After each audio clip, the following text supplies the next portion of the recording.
Okay, so we're talking about Kaleidoscope and how it all came to be. And let's just say that actually started, well, it's always debatable when it started. My dad was a Baptist minister and he came to Kingston in 1967 after being a minister at an industrial chaplain in West Ham, where I was born. And he came to this church. It was not many people in it. He didn't really know what they wanted to do with it. And he basically said, well, if he's going to be the minister of that church, he was only interested if it could actually do social community work. And so he went round Kingston and he looked at various needs, and he noticed, particularly when the pubs, in the old days, the pubs used to close at 10:30 or 11, which is always quite good in the sense of, unlike us nowadays when we go on our Christmas do and we come back at 2 in the morning, there you'd have to finish at 11 because there's nowhere else to go. So after the pubs closed, everyone sort of went into town centre. And what happened, because in Kingston, in those late 60s, you had your teddy boys still, for some bizarre reason, you had your rockers, you had your hippies, you even had the beginning of the mods, you had your bikers, and people were defined by what they dressed. So it's a bit like football, in the sense that people wear a football top. In those days, people wore the top or the clothing of the music they particularly liked. And really that continued until 1977, really, with punk sort of evaporated a little bit after that. So these groups would come into the town centre all a little bit drunk, and there'd all be a massive fight. So my dad had the brilliant idea, of which he persuaded the church, that instead of these people having random fights in the middle of the town centre, which caused a public nuisance, he would open the church up and he would provide a place where they could get a meal and they could listen to live music and get a decent coffee. He was really into his coffee. And so that's how Kaleidoscope in a way started. It was a Friday night club from 10 o'clock at night until 6 in the morning. So pretty long stint for people. It was all run by volunteers of the church. Initially, no one came to it. Why do you think no one came to it? How many people on a night out, if you're going into a night out, you've had a few to drink, how many people are thinking, yeah, I'd love to go to church now? There aren't that many, and particularly the people we were trying to, or my dad was trying to target. What really helped was a group of ex-Cambridge students came and said, oh, I really like the idea. And then they totally redecorated the place. And the Kaleidoscope actually is, when you look at the walls of Kaleidoscope, had psychedelic colours. They're all sort of blues, yellows, greens. And that's in a way how that term Kaleidoscope came to be. But then as time has moved on, the term began to be more meaningful. So in many ways, the idea of a kaleidoscope is shattered pieces made into a beautiful pattern. And that's in a way that the shattered youth culture at the time, when they came together, it made a beautiful pattern. Do you think it did make a beautiful pattern? You reckon it all worked beautifully? They all came together happily? The fights that took place in the town centre took place in the church. And yes, in a sense that over a period of time, people did actually appreciate the club. But there were still problems. The big problem being that you would have all these groups of people, you'd have different groups being bigger and stronger than the others. So you could always have a fight at any given Friday. But a positive was eventually a group called the Road Rats came. And they are the toughest gang, basically a chapter of the Hells Angels, older than your normal punter at Kaleidoscope or a normal person who goes to a young person going to a pub. And they effectively said, we like this, we want to keep it safe. And in some ways, they weren't a vigilante group, but effectively they decided the peace would be held. And generally, the peace was held, which made us be able to develop the service. But it was always highly contentious, and the police didn't really understand what we were doing. There were two things that worried them. The first thing was, when you see all these young people and you go, okay, what do we do with these young people? They come into our club, they're not drinking as much, but there's still unwanted pregnancies, for example. Now, as a church, what would be the simplest thing to say to them? If you're looking as a church person, do you think you would say,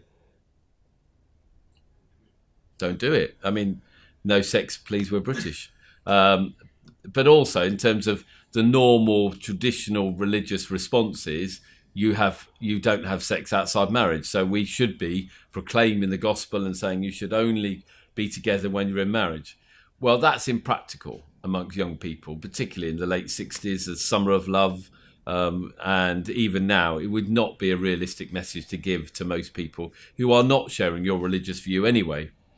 And so they decided, again, the church very bravely decided they would provide a contraception service within the club in the minister's vestry. And so people would come to the club.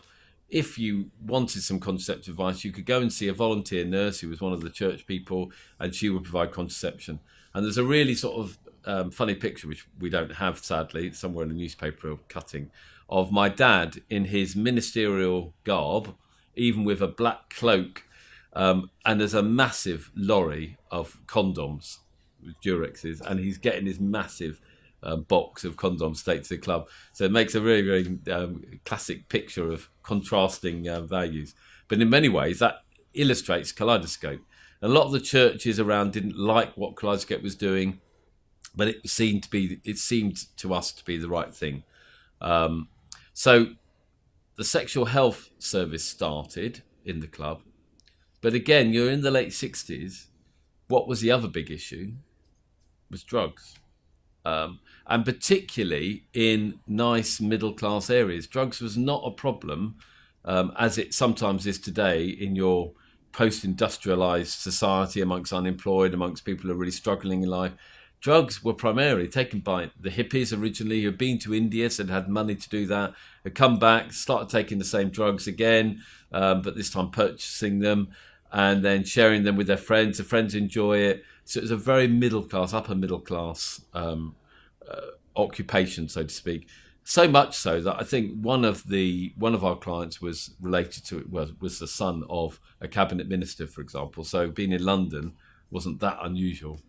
And so we thought, well, what do we do with this group of people? And again, we were lucky that my dad persuaded a doctor, which might not get today, to run the clinic with a nurse, and they would provide diagonal or other substitute medications that would take the effects of the addiction away. And so they were one of the first ever to have a substitute program run by a third sector organisation. And again, it's just responding to the needs of the people that are coming to you. So you've got this club, you've got a lot of young people, you've got a lot of people experimenting both with drugs and sexually, and you provide the services around that. And that's really a lot about how the Kaleidoscope Club became such an important part of the scene in Kingston and in southwest London. At the same time, some of the people we saw had significant mental health issues alongside other problems, maybe drugs or alcohol. And we had 2 derelict houses that were part of the church complex, a really, really old building. And it was decided that they would open that as a house for volunteers to provide a safe place for people to live. So it had about 7 or 8 residents. You couldn't tell the residents from the staff, to be honest. Everyone was a little bit hippie-ish. So it was very quite indistinguishable between anybody, and behaviour was probably not that distinguished. There weren't lots of written protocols or anything like that. And so those people would come into our houses, even to the extent that, you'd never get away with it now, that there was a tin bath. We didn't even have proper bath. Literally, people just had to boil water and use it. But it was better than where they were, and it was a safer place than being in a squat, and it provided something for people. The problem being, if you look at that though, is you've got a hostel which is in, or a hostel or 2 houses that aren't in great shape. You've got a club which is in an old building. You are beginning to develop services where people are going, okay, we will come for our substitute medication. That group grew. You can't just keep running out of a club forever. So there became a need to look about, okay, where do we go next? And the church in 1975 decided they would demolish the site and then they would rebuild the new Kaleidoscope. And that would have a purpose-built hostel aimed at young people. And it would provide a new church facility. And most importantly, it would provide a club that would also be able to double up as a place where people could get their medical support, and there would be a surgery.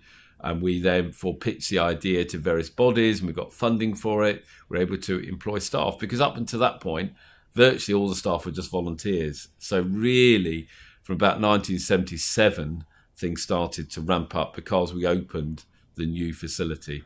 And that was opened, funnily enough, by George Thomas from Wales. So the Welsh connection begins to develop. The 1977 building, again, it was strange. All the staff were on the same salary and terms and conditions as the Baptist minister, which was my dad. So there was total equality on that. And in the early days, all decisions were made, as was common, were made as a collective. So there wasn't sort of one person determining those decisions. Even to the point about where you had a piano was all decided by a committee, effectively, by a vote.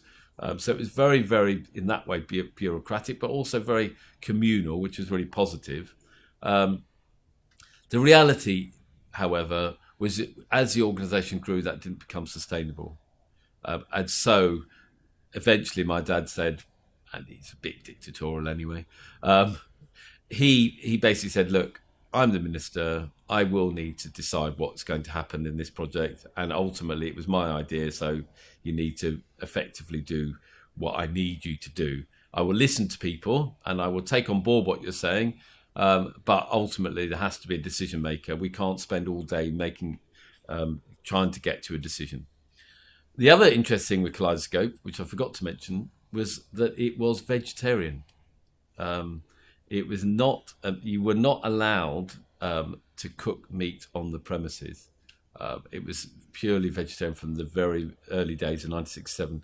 Simple reason was that anyone can have vegetarian food, but once you start cooking meat, you start getting, obviously vegetarians can't eat it, Hindus can't eat it, and even the way you cook it means that Muslims and other Jewish people, other groups cannot eat the meat that you are necessarily preparing. It also meant that my dad loved wooden surfaces. You can't really do meat with wooden surfaces. You have to have the stainless steel. So again, his big thing was we want to provide hospitality to people. So everything that was tried to do was to go, we're not institutionalized, we're different to everyone else. We are about creating a homely, warm environment. And so Kaleidoscope was vegetarian all the way until we set up later in 2003 in Wales. So most of our history has been a vegetarian organisation, maybe ahead or behind the times, I'm not sure. So 1977, the new hostel was built, new staff were in place. We were then paid to have residents. We also had an agreement with the health authorities, although it was very difficult, that they would pay us to provide services to people with clinical needs because of their drugs issues. And so Kaleidoscope was more similar to what you'd see it today. It was definitely more drug and alcohol agency with a hostel than it was a Friday night club. Although the Friday night club did continue all the way till about 1998. And we also had, which I used to DJ at, an under 18s disco, which was very popular. And bizarrely, again, attracted rockabillys and punks in the later years. I have no idea why those two groups, but I think they weren't serviced by anybody else. So most of the discos were, the trendy music of the day, be it sort of a bit of hip hop arriving or pop or, that disco. So R1 moved away from that and provided a very bespoke service. And really, until about 1984, Kaleidoscope just carried on its way. It provided unique education services, support services. For example, we had one of our students got the top mark in AS for Persian. So we linked quite well with Tiffin's school in terms of trying to get some education support for our clients through them. And some of the Tiffin boys' staff would come down for lunch. But really, we just slowly developed services. But then in about 82 to 85, the problem of drugs really hit communities. And we were finding, we refused to have a waiting list. So we're very unique in terms of we would not allow a waiting list for drug treatment. Well, that meant that the doctor would see people on a Friday and then a Wednesday, could be there until the last person left. It wasn't appointment-based service at first. It was very much, you come, we will see you, you just have to accept, you might have to wait. But the numbers began to rise and rise and rise. And we also had another problem, which was HIV. That came out of the blue for most people. And it was like a real shock in terms of seeing people becoming really ill. Everyone was really frightened of it. I don't know if people can remember, if you're a bit older, that Diana broke taboos by hugging people with HIV because there was a misconception that you could get it by just contact with someone. Well, obviously you get it through sex, but you wouldn't get it through hugging or sharing the air. But the fear was really very, very real. And anyone who had HIV was really, really stigmatized. And our worry was the two biggest communities were the gay community, which we obviously worked with, but we weren't massively involved with. But the drug using community were another group that were very susceptible to this illness because of sharing needles. And so Kaleidoscope in 86, I think, opened the first needle syringe exchange in the UK, alongside colleagues in Peterborough and Merseyside.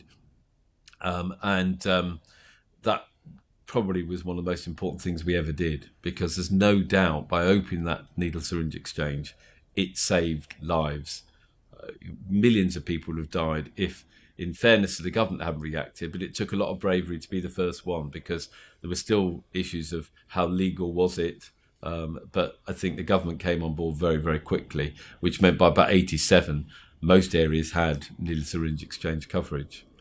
And the other issue, as I said previously, was the numbers of people coming into services and needing a service was beyond what we could really cope with. So we used to provide methadone in these cups, because that's what we moved to. And you would try and measure out, and it's like cough mixture medicine. So you would like get roughly the right milligram. But obviously if you're a heroin user, you're like going, you want a little bit more. And if you're a worker, you don't want them to overdose, you might give them a little bit less. There was always this sort of conflict about what it was.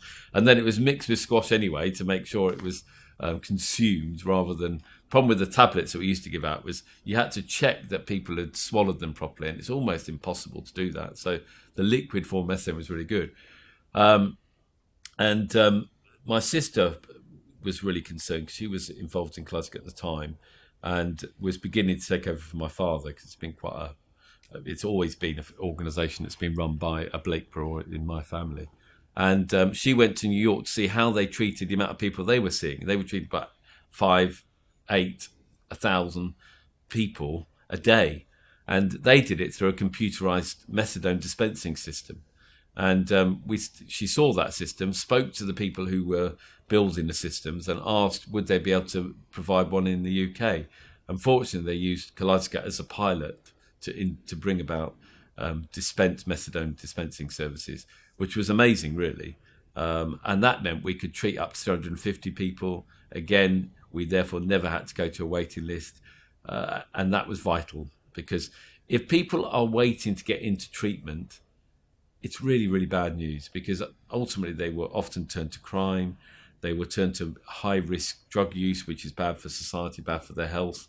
And also, you can miss a lot of people, because it's a bit like if you look at yourself and you look at your diet, or you look at, you've got a health problem, it's slightly, you can just about manage it. So you don't want to go to the GP until you really, really have to, because you have to wait for them and it's all hassle. And well, that's the problem with the drug user, is that they might get to a crisis point, but if they can't get into treatment during that crisis point, then actually they begin to manage it again.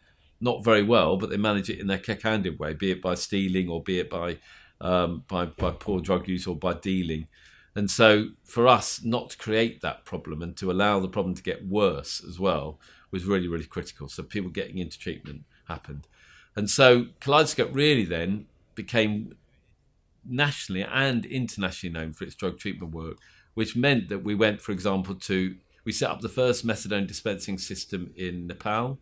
We set up a needle syringe exchange in Calcutta, the first one there.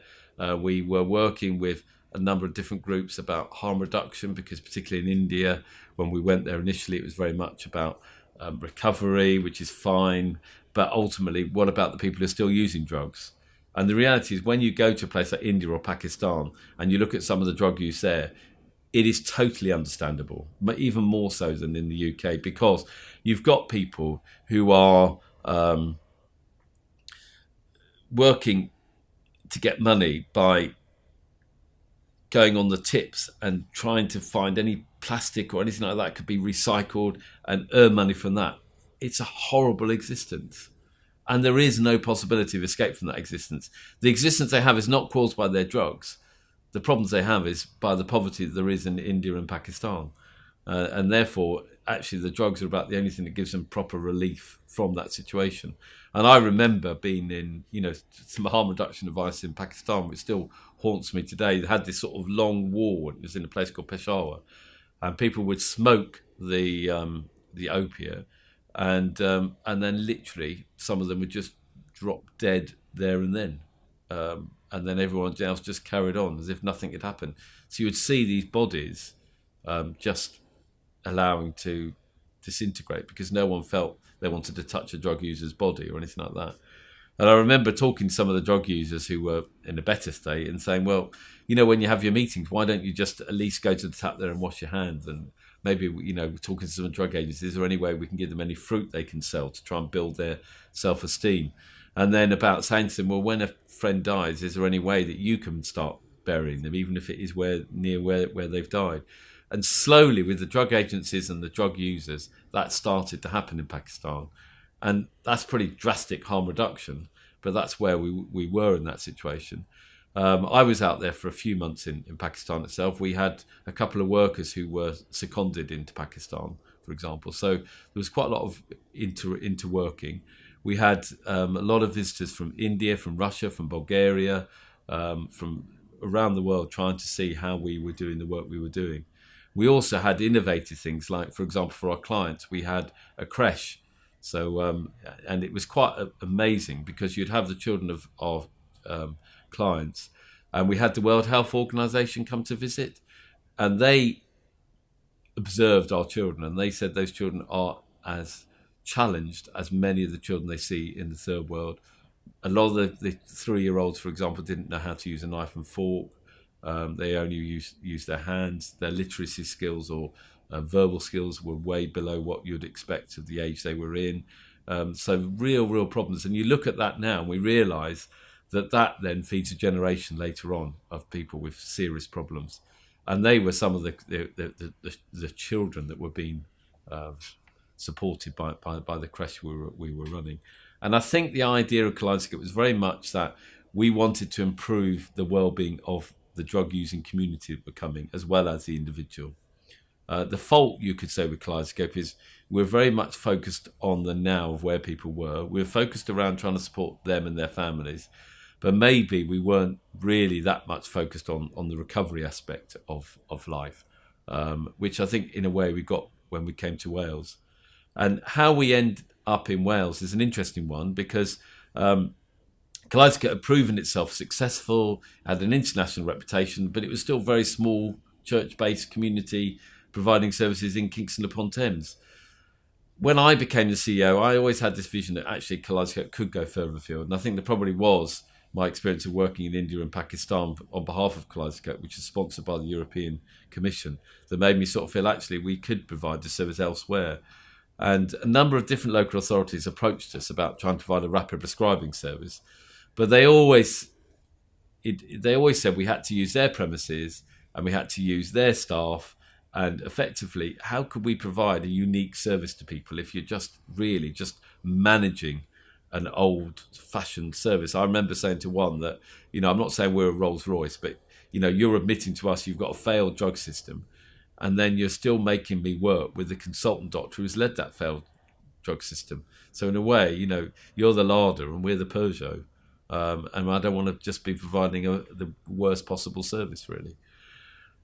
So Newport happened to be looking at an agency who could help them and deliver rapid prescribing services because they had allegedly 1 year waiting list. When we actually came to Newport, we found 4 years people waiting to get into treatment. 4 years. And that was only because a lot of people died while waiting on the waiting list or went to prison. So effectively, there was a treatment block. And that meant the local authority were frustrated because a lot of the people they're placed in temporary housing or into housing itself, they were so busy trying to score their drugs that they didn't actually have any chance to think about rehabilitation, because that was their night, that was their life. And they felt, well, if they could get a substitute prescription and they could start, actually not worrying about their drug use, but worrying about other issues they had, like housing or mental health or children, that would be really, really positive. And so they asked us if we would set up a service. And what was great is they said, we will give you no buildings, we'll give you no staff, and we will only give you a minimum amount of money. The reason that was good is because it meant we sourced our own premises, which was in St. Paul's Church, in the attic of the church almost, and that meant we could decorate it and it could be the way we wanted it to be. It meant that we could recruit and train staff, and it was really interesting because when we started, there was a TV documentary that was filmed. The cameraman ended up working for us. He's now here in this room. And it was quite an amazing piece of work to do in Wales, and it was very, very groundbreaking. And it was amazing to have a staff team who were willing and committed to develop this sort of unique service. And fortunately, we had our ups and downs, but within 3 months, we were treating 100 people. We found out the desperate need. I mean, the methadone levels we had to give people were much, much higher than in Kingston, because people couldn't. Their problems had got worse, so we had to give them more methadone to help them deal with their symptoms. We had people coming from, for example, Tredegar every day, because our service is open Monday to Saturday every day. That's a 2.5 hour journey to pick up their methadone and take it on site, and then 2.5 hours back. And that showed you the level of need, not just within Newport, but within Gwent as a whole. And in the end, a couple of years later, we were able to set up a service in Tredegar, and now we've got services right across the Gwent region. But it did take a lot of time, it took a lot of frustration. But what was great about working in Wales was, we were, instead of in England where everyone is very cutthroat and it's very businesslike with the drug agencies, we had Drug Aid who were very welcoming to us, and Gwent Alcohol Project who were around in those days offering us their premises if we couldn't find our premises or get them open in time. The NHS Trust was a bit suspicious of us, and it took a while, but even that now is a really, really good relationship. And I think where we are today is that we not only provide the methadone services, but over a period of time, we've developed expertise, for example, particularly in alcohol services. We've developed more expertise in mental health support services. We've also managed to hold on to our harm reduction credentials. We do believe that first and foremost, you need to look after someone's health as they present with you, but also being able to focus more on, okay, what's next? So although at Kaleidoscope we had Simply Works, which is a web design business, and we had a bakery and a radio thing, it was very much about what we did on our premises. By moving to Wales, I think we realised actually working in partnership with like-minded organisations, you don't necessarily need to provide everything. So actually there's no problem with actually working with another agency on an employment opportunity. There's no problem in working in partnership across Wales in developing what we did with the European Social Fund, which was a training opportunity for everyone who wanted it, who was in our services and in other people's services, and sharing that expertise because it was an environment of trust. So Kaleidoscope now in Wales has services of some sort in every county borough in Wales. A lot of the work we do is with people involved in the criminal justice system, because we have a partnership with G4S, for example. Our biggest and most important partnership is with DACU, which is Developing a Care in Wales, previously Drug and Alcohol Charities Wales, and that's with the 5 largest or 6 largest drug services across the country. And that means that we're able to bid together things like Change Step, which is supporting veterans who have developed normally an alcohol issue rather than a drug issue. It can be a drug issue, but it's making sure they get support because they're a very different breed. Just the structure, if you've been in those forces for a long time, it's quite different to maybe being in the normal community environment. Kaleidoscope has worked very collaboratively with partners. It's worked with a number of different agencies, not just drug services. But in 2016, we were presented with another challenge, and that was another organisation called Arch got itself into financial difficulties, and we decided with them that we would be able to take on that financial liability, and we would be able to set that organisation back up again, and they became part of the Kaleidoscope family, and that meant we achieved one of our cherished ambitions, which is we've had a number of times in our hostel in Kingston to try and develop a detox, but it's always failed because we haven't had the critical number of people needed. Arch actually had a detox called Birchwood, which was treating 20 people, which is like an ideal number, and that was like one of the big things that we were able to have, this detox service that could run. And also they had services that would mean that we would complete the Wales jigsaw, because they were in North Wales providing a service particularly to people involved in the criminal justice system there, as well as contracts in Shropshire, Bradford and Bolton. The Shropshire one, for example, in a really interesting community drug service, which has been really challenging, but at the same time something that we want to take forward and develop. So really that is some of the potted history of Kaleidoscope, but also maybe just about where we are today. So thank you for listening to me.